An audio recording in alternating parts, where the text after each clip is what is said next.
Welcome back, my friend. This is the episode number 36 of MrAlanSuperShow. And today I have a very special guest, an illustrator, an awesome artist that work with my favorite brand, Masters of the Universe and many other brands. And this guy is Reilly Brown. Welcome, Reilly, into the show. Alan, how you doing? Thanks for that I'm doing great. epic introduction. Thank you. I'm doing great and happy to have you right here because I saw on the web many of your works. You are a very gifted artist, so thank you so much to enjoy the show. Thank you. And I start immediately with my first question. Because in the past I have other illustrators, other artists on this channel, and my typical question in the beginning with a type of artist like you is this one: how you discover your talent? I'm not sure. Just I remember when I was a kid, like back in kindergarten, I remember being in school and just coloring pictures during nap time, and back then they're all just stick figures with like bubble heads and stuff. But I remember I was drawing Darth Vader from Star Wars, and I figured out like that his helmet was pretty much just basic, simple shapes, like a triangle for a mouth and like kind of that half circle for the head. Once I kind of made that connection, it sort of broke down the art for me and made it a lot more fun. And I don't know. And ever since then, I was kind of like into drawing. So awesome. And then also because in general, I think as an artist, for each different type of artist, like example, as a writer or as a musician, or as a comic book artist or whatever, the only way to discover if this art is for you is try to do that. So writing to discover if you are this is your way, or drawing to discover is this your way. And I believe also that also later to become professional, yes, it's important discover the technique, study music or study a school of art or stuff like that. But I think also that the best important things is writing for as a writer or for an artist, illustrator, drawing, and because maybe work with other artists older than you that can give you their experience. You can steal something for this experience to discover the way to do this work, this job. What do you think about that? Yeah, I mean, yeah, that's kind of like, the more you put into it, the more you get out of it. And it takes like practice, just the more you do it, the better you get. And that's really the only way to improve. You could, read all the books or whatever, like look at all the art in the world, but there's definitely a component that's just your brain. You've got to be wired from your brain to your hand to figure out the best way to do it, and to make it to draw the way that you like to draw. So did that answer your question? I wasn't No, okay. Let me know how after the beginning, when you start to drawing, when you understood that maybe this art could be in at the time in your future, your job, something that you do as a work also. Well, it was something. Yeah, it was something I always wanted to do. Like once, like back in like kindergarten, first grade, people ask you what you want to be when you grow up, and I'd say I wanted to be an artist. And at the time, I didn't really know what kind of art I wanted to do, but I just knew that I liked drawing. And I just thought, I didn't think being an artist was any different than any other job, so I just figured that's what I would get into. And pretty much from there, that was just sort of the plan, to figure out some way to be an artist. But at the time, I remember thinking like, I didn't know what kind of art I wanted to do, because when I thought of an artist, I thought of like, art museums are full of portraits and like still lifes of fruit or whatever. And all that stuff seemed really boring to me, like, like landscapes and stuff. And I just thought that was kind of boring. So I didn't really want to do stuff like that. But at the same time, I knew I didn't want to get into animation, because I knew animation took like 1 million artists to do one cartoon. And I just figured with my luck, my job would be to animate doors opening and closing, and other people would get to draw the cool stuff. So I didn't really want to get into that because I wanted to do the cool stuff. And eventually, when I was around 10 or 11 years old, I started reading some Marvel comics, and I looked at that, and that was like exactly it. Like, you know, it was one artist drawing the whole thing, and it was all like cool robots and aliens and stuff like that. That, you know, is the stuff that I liked from watching my favorite cartoons like He-Man and Ninja Turtles and stuff like that. So once I saw a comic book, I was like, okay, this is it. This is what the plan is from here on out. Awesome. And speaking of He-Man, Master of the Universe, you can see also something about your work in my background, your Beastman. The eye of Beastman is ever watchful. Exactly. Tell me how start your work with this franchise of Master of the Universe. Well, I've never actually worked for Mattel or anything like that. Like all of my He-Man stuff has just been commissions and stuff people have asked me to do over the years at comic conventions and, you know, like that type of thing. I know a lot of people have worked on the franchise, and I like was this close to actually drawing some of the comic books last year, but just scheduling wise, it didn't work out. So I'm still trying to get that official He-Man gig. I've mostly worked for Marvel and DC drawing Spider-Man, Deadpool, a whole lot of Deadpool, and recently the Batman Fortnite comic for DC Comics, as well as, you know, a lot of creator-owned stuff. Like I've got a Kickstarter going on right now for Outrage, which is a creator-owned comic that I do with Fabian Nicieza, who, you know, me and him worked together on a lot of Deadpool stuff. And obviously Fabian co-created Deadpool and wrote some of the best X-Men stories of the 90s. And so it's awesome to work with him, but that's what I'm working on now. I'm still waiting for my shot at the He-Man and the Masters of the Universe. However, in the art that you did for a convention like PowerCon, I saw some of your 1 stuff. second.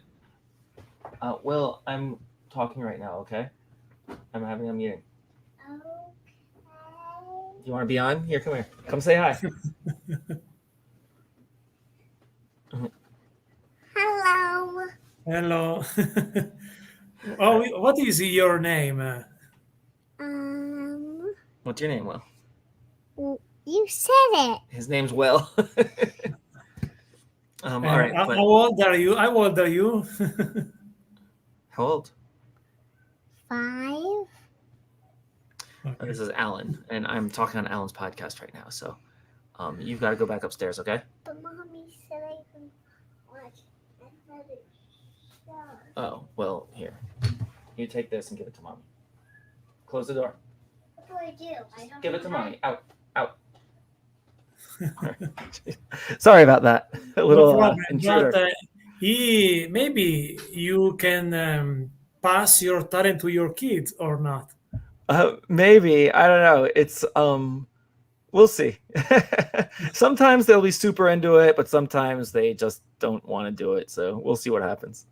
Obviously, 5 years old is still so young as to understand. Yeah. Maybe. Although Will loves making movies, he's got a video camera, and he always says he wants to be a movie maker. So maybe, you know, he takes his action figures and sets them up, and, you know, makes sequels to Star Wars and things like that. So who knows? What is your favorite artwork that you did until now? My favorite artwork. You know, as an artist, I'm always trying to improve. So usually my favorite artwork is like whatever whatever I'm working on right. Well, it's not what I just finished. It's whatever I'm working on right now. But once I finish it, I hate it. Like I can't stand looking at it anymore for a year or two. And then I look back on it and say, oh, that wasn't so bad. But my favorite artwork, I'd say it's a toss-up. Either I did this storyline, Deadpool Dracula's Gauntlet, that I think I did a really killer job on. And that's the storyline where Deadpool meets Shikla, who by the end of the series he marries her, and and she was a major character in the series for like 5 years or so. And so that was a lot of fun. And I think, I did a pretty good job with that. And also I did this storyline for the Incredible Hercules comic where Hercules and Thor fight each other, except Hercules was dressed as Thor the whole time and Thor was dressed as Hercules.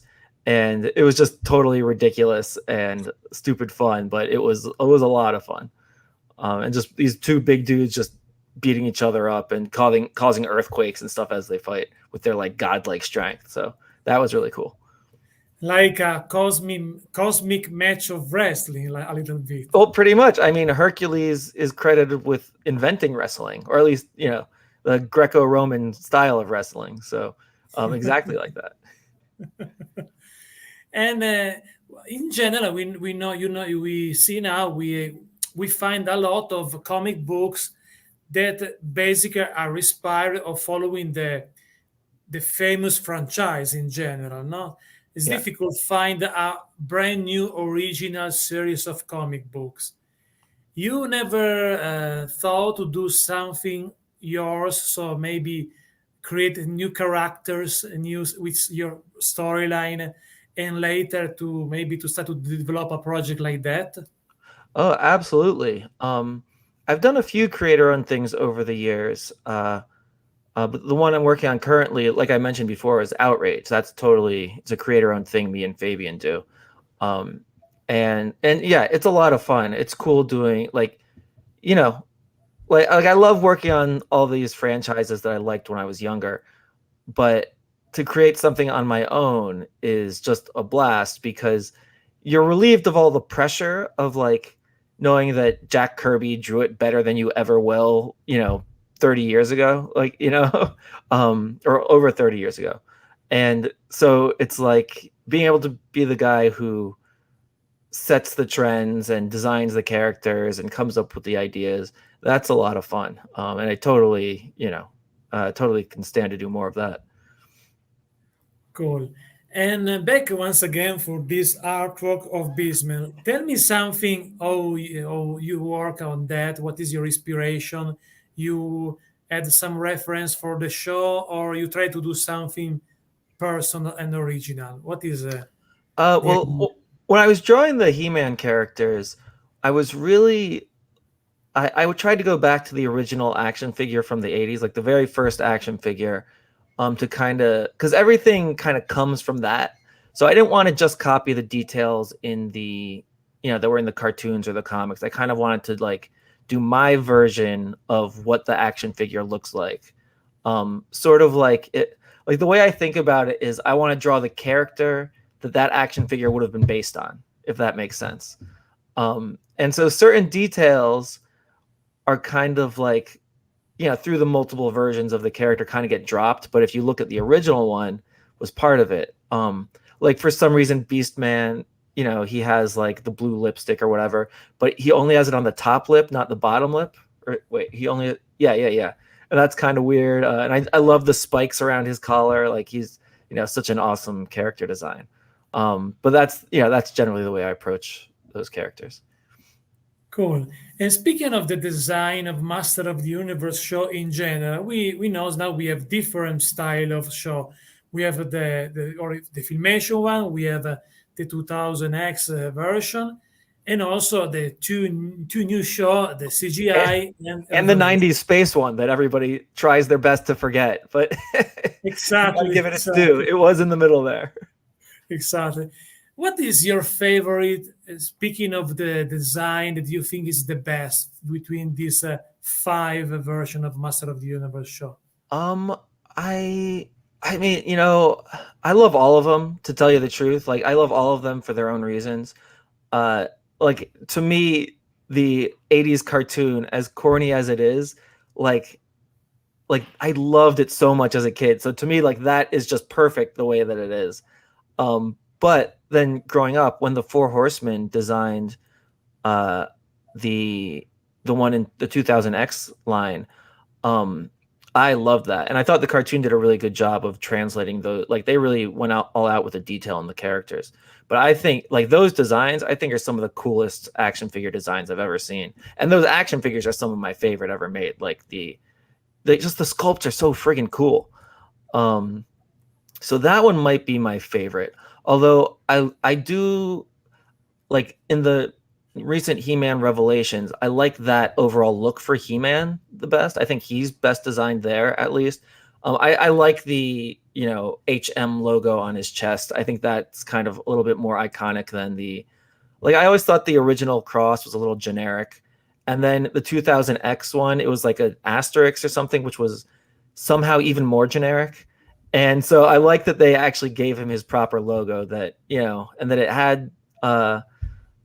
had like tradition as being the battle armor logo, but at the same time, um, it stands for He-Man, and so it was new. It was a cool update to his design to have that on his chest like that. Okay, and the film first show was made by Filmation. I'm a big fan of that, by the way.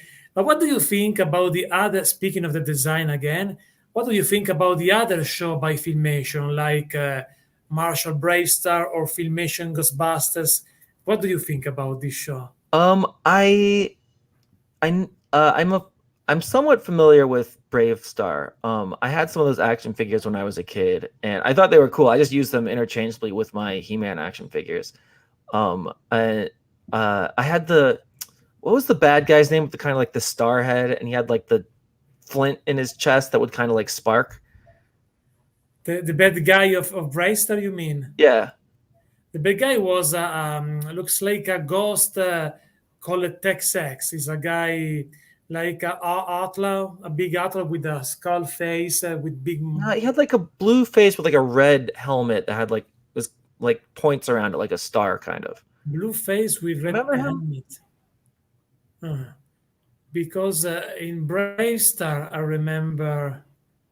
Am I remembering the wrong thing? The guys where Stampede looks like a big ghost, but with big horns. Stampede and Bravestar. So the other bad guy were Sandstorm. Sandstorm was a creature, a red creature, but the face was red. I know. I'm sorry. I'm not thinking of Brave Star. I'm thinking of, was it Black Star? Maybe Black Star, you mean? Yeah, Black Star. That's what I'm talking about. Sorry, my bad. Was that also a Filmation thing? It's kind of the same style. Yes. Black Star was maybe the first show, or one of the show in the beginning of Filmation. Yes. Yeah. I know what is Brave Star, but I never watched it because in Italy maybe wasn't an Italian version of Black Star. So when I was a kid, the first show beside of He-Man that discovered of Filmation was the Filmation Ghostbusters. The Ghostbusters. Oh yeah. The Filmation Ghostbusters with maybe I can show you one character if I have in my background. I remember those guys. That was. I always thought that was the funny Ghostbusters. You can see this is the bad guy of the Filmation Ghostbusters. Yep. I love that they had a werewolf on the team. I thought that was so cool. Yes. The werewolf was called the Funkster, the name of the werewolf. Funkster was the werewolf in the show. I like the Filmation in general because of the other characters in general. No, because each character is including not only the top character, but also the character that are maybe in the background character. All of them have a characters, a personality, a gimmick. Each ghost of Filmation Ghostbuster had a gimmick. For example, remember Floatzer was a music director, or of the fat mummy Hired, or the Funkster, the werewolf of the hunter was a guy looks like an old hunter of in the. Oh, you froze. Maybe times or Mysteria, the beach of fogs. So each character, also the little character in the show, the character that maybe appears in just 2 or 3 episodes, add interesting personality. So I like Filmation also in the other series, but in that one, for example, I remember that I like that because it's interesting when you put in a good gimmick also in a story in general, also for the background character, in my opinion. Yeah, Like I mentioned before, I think I have my own podcast. It's called The Hypothetical Island. And one of our guests that we had on was Larry Houston, who was one of the lead animators at Filmation. And it was a great interview. If you like all that Filmation stuff, you totally have him on sometime. But he was just telling me about his career and how he started off as a huge comic book fan. And he wanted to get into comic books, but I guess he wasn't, coming out of college, he wasn't good enough. So, but he could get into animation just doing storyboards. And he slowly rose up the ranks, working on, pretty much all of the Filmation shows. Like, he didn't work on He-Man because there was like a brief time where although he did draw some of the mini comics, but he didn't work on the He-Man cartoon. There was a brief time where he was working for a different company or something like that. But he came back to Filmation, and he worked for, pretty much every like 80s cartoon from that like boys action cartoon, like G.I. Joe and Wow. Spider-Man and His Amazing Friends and all that stuff. And he explained how he always he loved comics, he loved Marvel, and he really wanted to do work on the X-Men. That was his favorite. So he'd always sneak the X-Men in the backgrounds if he could. Like there's a bunch of episodes of Spider-Man and His Amazing Friends where Spider-Man teams up with various X-Men characters. And so he's always trying to sneak the X-Men in.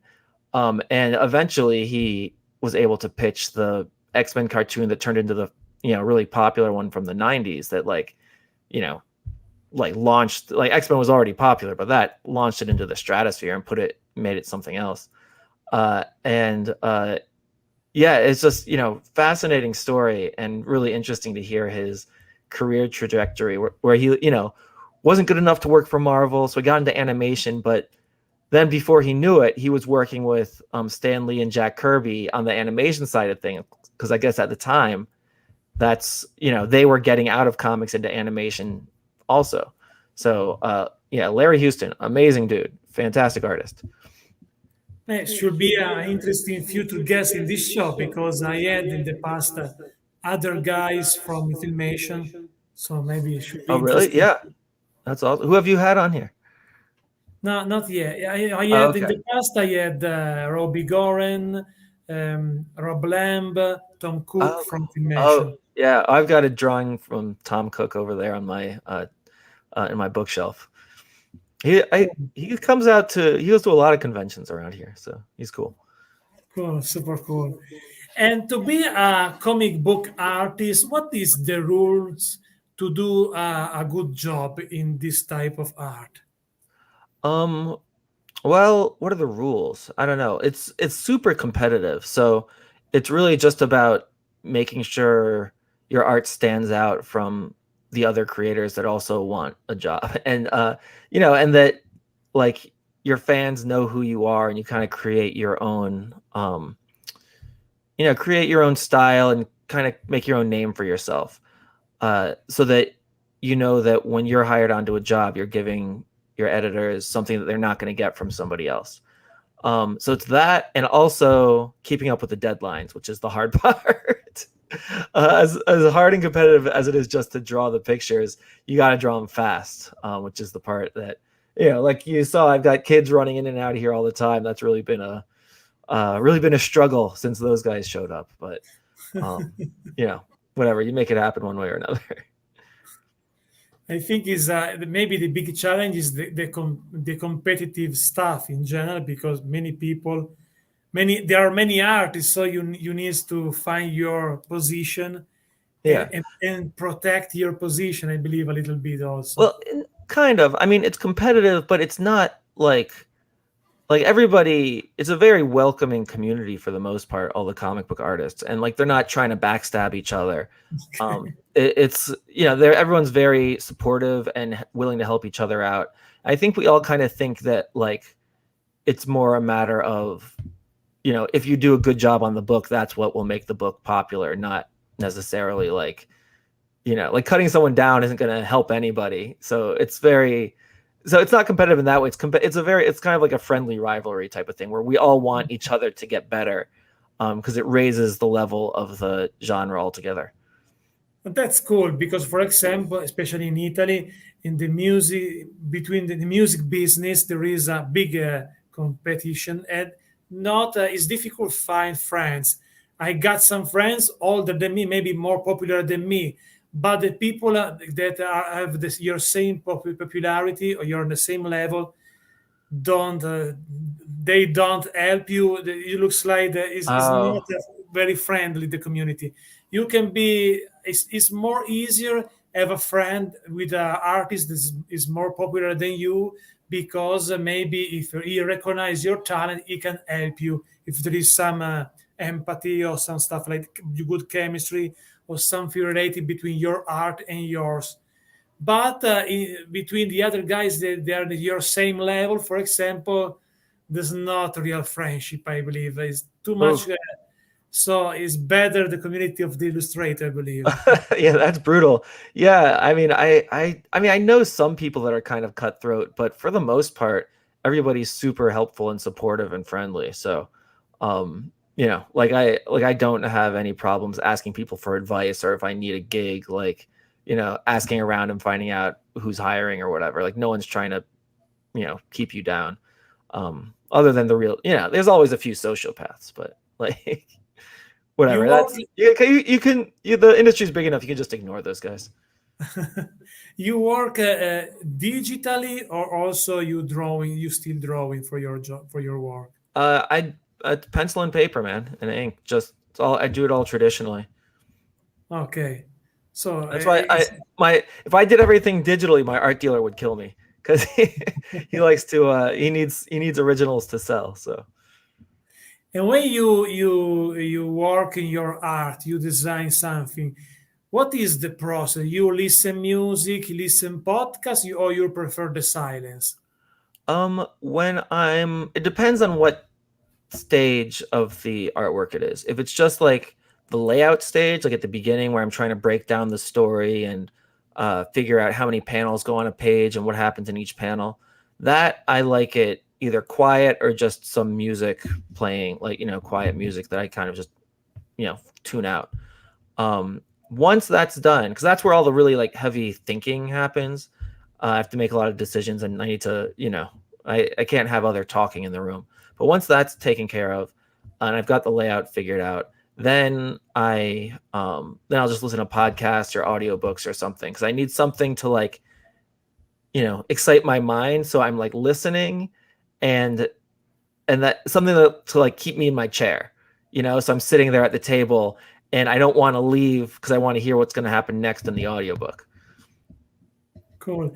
It's interesting that because, for example, as a writer, when I work on one of my novels, I create my soundtrack for the story. In general, I don't know nothing. In general, I schedule nothing for my story. In general, depends of the case or the type of story. Sometimes I have the plot of the story before. Sometimes I have just the beginning. Sometimes I have only a little idea. However, I before to start a novel, the first things they do is find a playlist that they call the soundtrack of my story. Ah, Also, if I don't know nothing about the story, and then when I got maybe 20 song, instrumental in general, uh, then later, I start to writing, and just the music give me the way to follow with the river of inspiration. So music is important, maybe because I was born as an artist before with music, and then I become a writer later. So maybe I believe it also I did some short movie also as a director, but very short. So and also when I did this short movie, before at that time I composed the soundtrack, and later I start to shooting the scene of the little movie, because I believe that in general I still musician also when I'm a writer or when I'm a director, because was my first word in my life. Also now I work especially on as a writer and as a YouTuber. But when I work as a writer, the music is still important to create in yeah, general. that's interesting. So you come up with a soundtrack before you start writing. Exactly. So is it kind of like, is it all kind of similar sounding songs that are all, like I'm gonna write an action scene right now, so I want a lot of like songs to get me pumped, like I'm going to the gym, or are they different songs? Like, oh, I'm gonna write this one for 20 minutes, and then, by then my emotion will change, and I'll need a love song to throw in there. Like, how's that work? In general, when I pick my 20 song, I try to find something that work for different emotions. So an horror song for a horror scene, for scary music, or quiet music, love music. So to have a different. In general, when I do this stuff, in myself, I know which type of atmosphere could be the story. So if it will be an horror story, a thriller, or maybe a little bit with more love story, or a little more. So I understand the atmosphere, but I don't know what happened. So I follow this idea because I feel that, in my opinion, the story that I write exist before that. I need only to discover them because I think that they already exist before that I start to writing. So Oh, I feel that like the laptop, the personal computer screen looks like a mirror, and behind this mirror there is another word I need to discover. For example, that's funny. when I typing, I never watch my fingers on the keyboards. I just watch the screen, and like that I write. And sometimes I wrote some chapter of some of my novel with closed eyes because I follow myself in the music and writing. Oh, that's fantastic. That's so mystical. And it's very Italian too. Isn't that what Michelangelo would say, is that the sculpture already exists inside the marble. He just had to move all the other crap away so you could see the sculpture that was already there. Yes, yes. I'm the Michelangelo of the novel. There you go.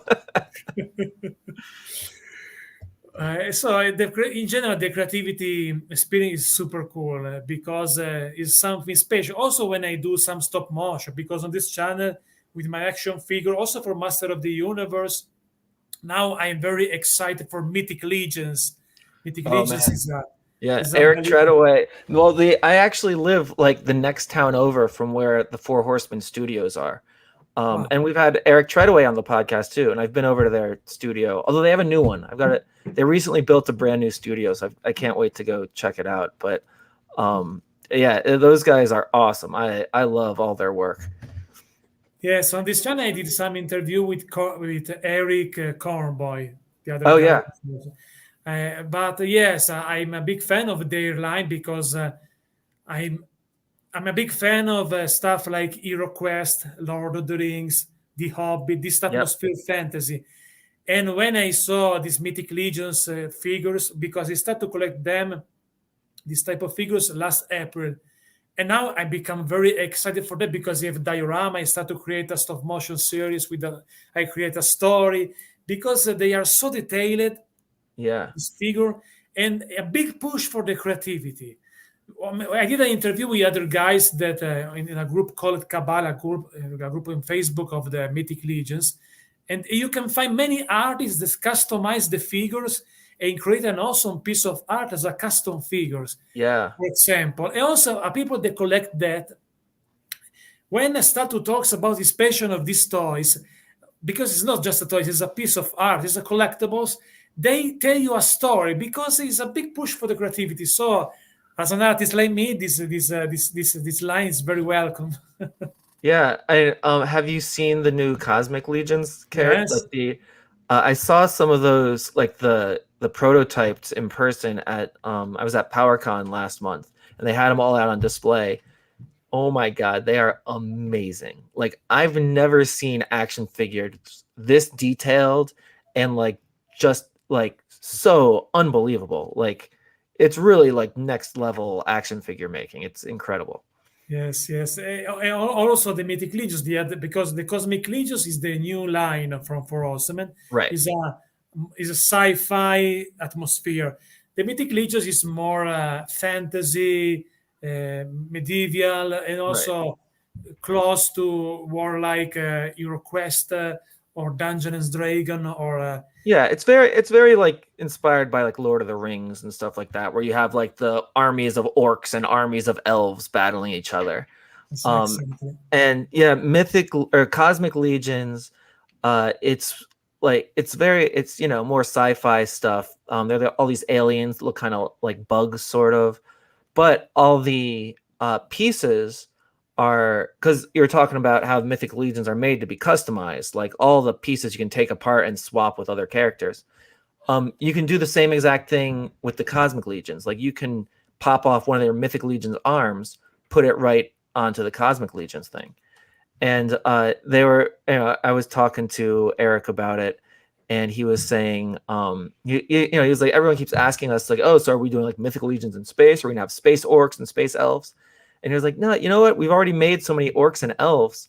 It would feel like cheating if they just, did more of the same things. Like, so they're making new heads. But if you want to have a space orc, you just take your old orc head, pop it off, put it on your spaceman outfit, and it works perfectly.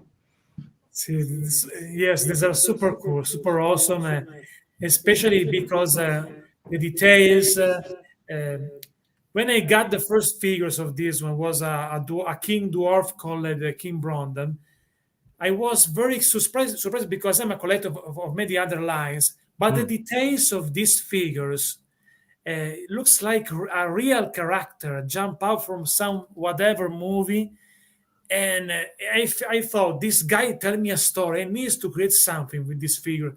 And I start to create a series of stop motion on this channel because he have also a big diorama. If you want, I can show you one of them if you want. Yeah. Look, can you show me? That'd be awesome. Yes, yeah. I need only to find the link, but because I show you maybe the episode with the troll because they did in this line also. A huge character troll's character, very very big, this character, and I had a big diorama also for that. And now in a few moments I find the link. However, these figures I like also this line because they are in different size. We have the dwarf, the elf, so different size. I like the proportion between the characters. They're not the line with all characters 7 inches tall, but we can find different type of characters. Speaking of the size, we can start. In the beginning, there is just an intro. After the intro, you can see the actual stop motion.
Oh, that's awesome. That's really well done. This is it. Is I have this is the was this episode 2. I still working the episode 6. I did a storyline. I do a storyline for each episode, and every episode is a little step to the story. So right, yeah. Well, yeah. And what did it take? Like 2 weeks to draw or to do every single, every 20 seconds? It's like the time to do some stuff like that. The shooting is about 2 hours. Not so much. Okay, that's not too bad. and also the editing is not difficult because you need only to decide how fast you want the frame in the episode. Right. Yeah, Right. because I do different type of stop motion show on this channel. I have also a weekly show of wrestling with my Hasbro wrestling figures. The WWF Uh-huh. Hasbro was a old Yeah. series, and so I create a story like of wrestling and with the many custom figure that I made with my friend, with some character that never had a figure in that line, small line. So I did also this show. I did also some Master of the Universe stop motion, a Oh, that's Foot cool. Fighters so stop motion also. Oh, that's So awesome. different line. But back to you because that was Yeah. you are my guest. No, I looks like become the guest of Yeah. my Welcome to my show. Now watch my movie. I made this all by myself with my toys. You are also a collector of action Yeah. figure. Which A little type of bit. I'm not a hardcore collector like some people. Like I don't have like I just get the ones I think look cool. I've got friends that have like every single Masters of the Universe figure ever, and it's like, they have a room dedicated to that stuff. I don't have that kind of space, so I just get the ones I think look cool. Yes, I understand that. I have a room, by the way, my toy room, but become also the studio of my Uh, stop motion, etc., of my review. But for example, that room is big like my house is in 3 floor, oh, and that room is big like almost 1 floor. oh So wow, that's I, that's I pretty cool. I got also the Snake Mountain play set of Massive Middle Class. It's huge, it's The big. the classics one, yeah. When that went on sale, I was like, oh my god, I want that. Like that is amazing. But where am I gonna put it? Like that's a piece of furniture. That thing was so freaking big. So had to pass on that one. But I wish, man, I wish. I purchased that. I remember because I purchased that. I believe in May 2019. I got the My Snake Mountain last year, a few weeks before Christmas. So you can understand the feelings when I found this huge box Yeah, behind on front of my door, and yeah, like a little kid, because I'm 6'3", but I looks like little kid with this big box. I go to my toy room right. with a fear to broken something because on the ladder, maybe if I'm missing some steps, I go down with the box. Oh my god! And But you finally, die happy. You die. That would be a good way to go. exactly. I was when I did the unboxing on this channel. By the way, of the same mountain, I was super excited for that because looks like to become kids again when you got your Snake Mountain vintage one. No? Oh, totally. I mean, that's the best, right? When you're chasing that high of like what it felt like to get a new action figure when you were a kid. And it's rare to get that now, but every now and then, like with the Masters of the Universe classics, when I saw the thing that got me, I didn't get into that line till late because I didn't really understand how how it worked because you had to be like subscribe or something like that. Like, where did you get those? Like the whole line? No, Or I got the Club Gray School line, okay, the version of animation. right? Yeah, I got in around then, but what got me into it was like I vaguely knew that those characters that they were making them. I just didn't know how to buy them because you had to go to the Mattel website and then you had to subscribe, and I was like, I don't know what that means. Like what is this? How you buy the figures? Where do I get He-Man? It just confused me. But I went to a comic book convention and I saw Lord Mask there, which was a character from that only appeared in the cartoon. And when I was a kid, I thought he was awesome. And for years, I would write on my Christmas list Lord Mask, because I just assumed that there was an action figure, that one day they'd make an action figure of him, and they never did. But I saw it at a comic convention. I was like, finally, I've literally been waiting my whole life for this action figure, so I got to get it. And then you buy one, then all of a sudden you're on eBay bidding things up, trying to get your Skeletor and your He-Man and all that stuff. So I do the same things for the Club Gray School because once again, I'm a Filmation guy, yeah, Filmation fan, And when I saw that, I discovered that later of the first wave. In beginning, I thought maybe it's just a custom. When I discovered that it was an official, the first wave was made by Mattel, by the way. Right. Oh, I need this guy. And so I go to eBay like you, bidding the figures, and I got all of them immediately. So Oh, that's good. Like if you like, yeah, with those things, like you, because I think when I got into it, Club Grayskull had already started, so I was never able to get Man at Arms or like Evil Lyn or whatever, because I guess those were in the first wave or something like that. But they come out and they all kind of cost 40 or $50 or whatever, which is like, and you're like, am I really going to spend that much for an action figure? Like, all right, well, it's pretty cool, so I'll get it.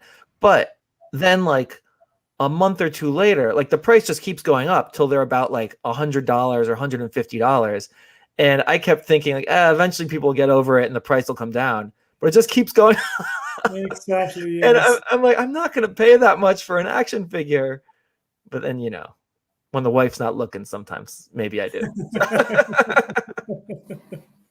especially for like I do like getting, I'm willing to pay a little bit more for the like creator lines, like Mythic Legions and stuff like that. Like, cause those are, something that's as popular as something from Mattel. It's like I could probably find that, like, I don't want to pay too much for that one, but I'll support the creators directly with their own stuff like that. Like that to me is really, it's something special. Yes, the Mythic Legions again is awesome.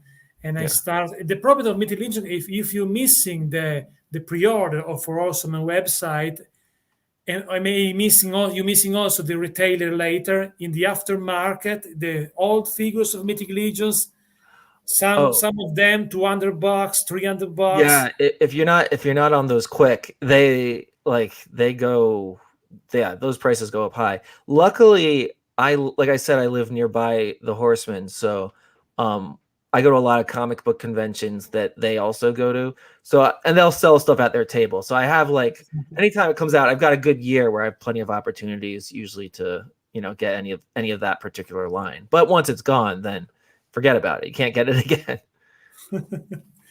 And speaking of back to your work as an artist, as a comic book artist, when you see a comic book that you did, what is your feelings when you got the first time your work finally produced based on your work? I can't read it. I try to read it. It makes no sense to me, like right after I do it, because when I look at the comic, my eye just goes to the last place I was drawing the page.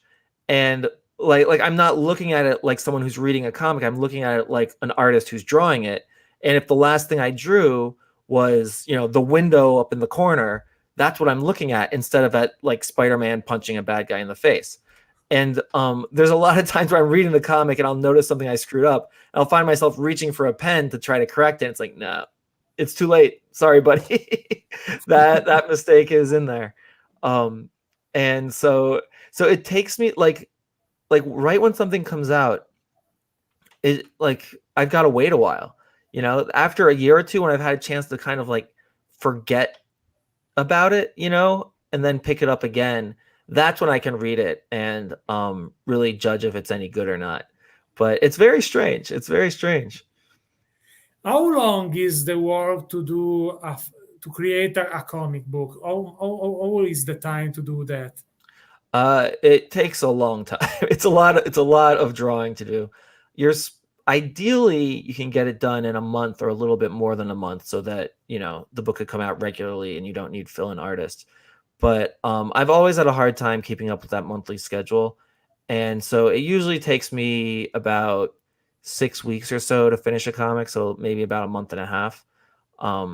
And so you do as many as you can, and then a fill-in guy will come in and you try to get caught up. And but every now and then there's a deadline where you'll get it done in half the time, and it's those can be brutal. And what is your feeling when you drawing? Because I believe it looks like to be, for example, I mean, as a writer, when I write, it looks like to be in another world with the words. And for you, maybe it looks like to be in another world with your pencil, with your drawing. What is the feelings in the moments of your creation? That is kind of what it does feel like being in another world. It's like I want to get kind of sucked into like the paper and where I'm not really, whatever the heck's going on around me, I just am not even paying attention to it, don't even notice. And it just feels like I know what I want to draw and I've just kind of got to make it happen. And sometimes I'm trying to learn to let go of that a little bit and just realize that whatever the picture in my head is might be perfect and exactly what I want. But, if it's not exactly what I'm trying to draw, it could still be pretty good anyway. Like after I've drawn it and it's come out and I forgot about it for a while, there's been a lot of drawings where I was like, yeah, this is fine. Like, I don't know why I erased this picture like half a dozen times. Like it was fine the first time. So I try to one of the things if I'm struggling with a picture is kind of be like, okay, leave that alone, draw everything else, then come back to this later. If you still feel like it needs to be fixed, then fix it. Because otherwise I really get hung up on trying to make every little thing perfect. And that just takes longer. Like if I draw something and erase it and draw it again, I might as well have drawn two drawings. And then I'd be closer to the next page. So, whatever speeds up the process a little bit. You told me before that when you got the comic books that you work at, you don't follow the story, but you take a look at the other stuff because you work on that. But for example, when I publish one of my novels, I published 5 novels, but also every time that I got my first copy, I still excited for that because looks like finally you do something real, not just in your mind. Yeah. Is the same also for you? What happened when you got your first copy? Well, when the first time I had a comic come out, that was awesome. I was over the moon. I just thought that it's like, oh my God, there's a comic book on the stands, and I pick it up and there's my drawings in it. That was amazing. So that was very exciting. Now it's kind of like, oh, thank God it's out. Like I'm done with it. It's on the stands. I can't do anything more with it. Like, thank God. And no one can stop it from coming out now. Like there it is, and everyone gets a chance to read it. And I can start talking about it now. I could tell people about it instead of, having to keep it secret to avoid spoilers or whatever. Yeah, so I don't know. That's how I think about it now. You never thought to become a designer of a toy line or some stuff like that? Oh, I'd love to do that sometime. I mean, like I was saying on our podcast, we've had these toy designers come on. Actually, next week we have David Igo, who is like the lead creative designer of Tweeterhead, and they do some amazing He-Man like statues and stuff. And so I'm kind of trying to make some connections in that world so that maybe if the opportunity arises, I can, help design some toy lines. I think that would be a lot of fun. Or at least do the packaging design, which I've done that a couple of times. I did 1 or 2 package designs for Marvel action figures. And I've done some for friends that had like Kickstarters of their own action figure line. But it's never been like a regular gig. It's just something I've done, every now and then for fun. Half the time I'm paid in action figures. So There is some franchise that you never worked until now. It could be something that you want to do in your future. I mean, well, He-Man, I've mentioned that several times. I'd love to work on that. And yeah, like Mythic Legions, I think that would be awesome to do something with those guys. Cause I mean, I know them. So that's always the best when you can work with your friends on a project. They live nearby, and I think that would just be fun to be part of that, part of that legacy somehow. And I mean, it's like, of course I always have dreams of making my own action figures, like recently Marvel released a Marvel Legends action figure of Shikla, who I mentioned before was a character I designed to be Deadpool's wife. And so that was super cool to see her, turned into a real action figure. And so, yeah, I would love to do more of that. Like if someone turned Outrage into an action figure or something like that, if that opportunity ever came up, I'd totally jump on it. That would be so much fun. Super cool. Finger crossed for that. Yeah. And when you work in one of your in your heart, if all hours take you in a day, for example, there is a schedule in general in your day job for. There is it mostly revolves around like, picking up my kids from daycare or school and having dinner, putting them to bed, and then whatever time is left is working pretty much. Okay, that's typical for an artist because uh, looks like sometimes that the real life is something that surrounded your heart sometimes. Yep, exactly. Like uh, I've got a page of outrage right here that I'm working on. Awesome. And once we're done talking, I'm probably going to go back to drawing this. Super cool. So yeah. Okay, like this scene takes place in a casino, which is just the most obnoxious thing for Fabian to write into a script. And too many details. Put him in an empty desert. That's where I want the story to take place. what is the process to the beginning to the end, the schedule to do a comic book? Start they give you the story to develop with your drawing. What is the all works behind the scene? It depends. Every project is its own animal. Usually it starts off with me and the writer like talking to each other and coming up with ideas, and then they'll go back and put the script together. Or if I'm working with Fabian, he writes kind of just rough breakdowns of kind of the major plot points, and then because he likes to give me a lot of freedom to do whatever I want with the story, so he just kind of gives me the main plots for the chapter, and I'll fill in the rest, and then I give it back to him, and then he puts dialogue in based on what I drew. And that's the way I like to draw, because there's a lot more back and forth. So I feel like there's more freedom that way. And if I get a cool idea in the middle of a page, I have space to fit it in there and do something cool with it, instead of just having to stick to a script that's already been approved and established and everything. And then from there, I'll give it to, I pass it on to my inker, because I'll just draw it. Usually, sometimes I do all the line art, but usually I'll draw it in pencil and then I send it to an inker. Right now with Outrage, like that page you saw, it'll go to, but I was going to say Jay Lyston, but he is taking a break from the series right now.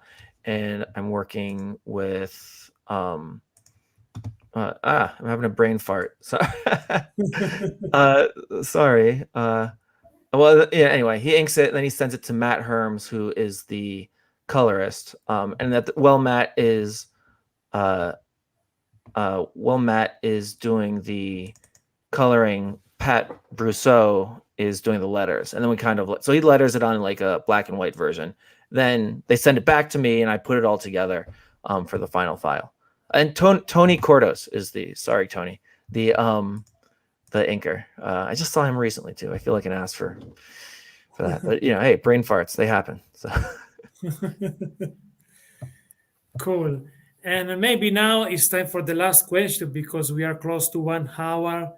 And yeah. So before to the last question, if you want to come back in the future, maybe to talk a little bit more about your work with Marvel Legends and Marvel characters, you're welcome. Absolutely. Yeah. And now we go to the final question. What is you did a lot of stuff in your career as a comic book artist, and what is your your artwork or your comic book or something that you did you are still so proud, the best your work that you did?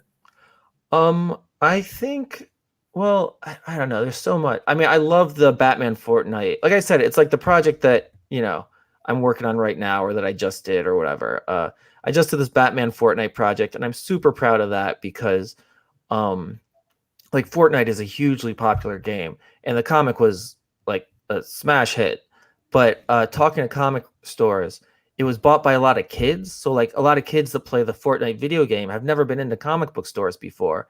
and but they came out just for this comic, and I think that's cool that like for the next 20 years, people are going to be telling me that that was the first comic book that they ever read. And I'm really proud of that. That's, pretty exciting. And I really busted my ass on that project. Like, there's a scene where, or there's a chapter where Batman fights Snake Eyes from G.I. Joe, and that was cool. And I really put everything I had into that. So I really love that series. And then, Outrage that I'm working on right now is a lot of fun. Because it's always a blast to work with Fabian, and it's a creator-owned character. So it's like, I really get to, so it's just anytime you get your own guy out there, then it's much more close to you. And it's fun to do things that we would never be allowed to do at Marvel and DC. That's always fun to really stretch our wings like that and see what we can make out of it. And yeah, so, and like I said, it's originally, when it originally comes out on Webtoon, we've got one season out now, and we're halfway through a second season, which like I showed you, I'm working on that as we speak. But we have a print version that has a Kickstarter campaign right now, that's being published by Rocket Ship Entertainment. So check that out. Check out the Kickstarter, and get yourself a copy, because it's going to be good. Like they do brilliant printing over there, so it'll really be a good book. Awesome, guys! Check it out, the Kickstarter, because an artist like Reilly need to be supported because it's cool, my friend. Now I go to the piano. Thanks for watching, my friends, and thank you, Reilly, to join the show. And good luck to all your projects. And good luck to you to follow your creativity, because the creativity is the life of an artist. So thank you so much, Reilly, to join my show, and thank you to all of you guys to enjoy the show. And don't forget, next week on Saturday will be Chris from the Work for Awesome to talk about Mythic Legions. Will be next Saturday, so will be, I'm not good with the number, I believe is November 6th at 9 p.m. Eastern. Next episode, guys. And thank you, Gay Reilly, to enjoy the show. Thanks, Alan. Thanks for having me. Goodbye to everyone. Bye-bye. Goodbye.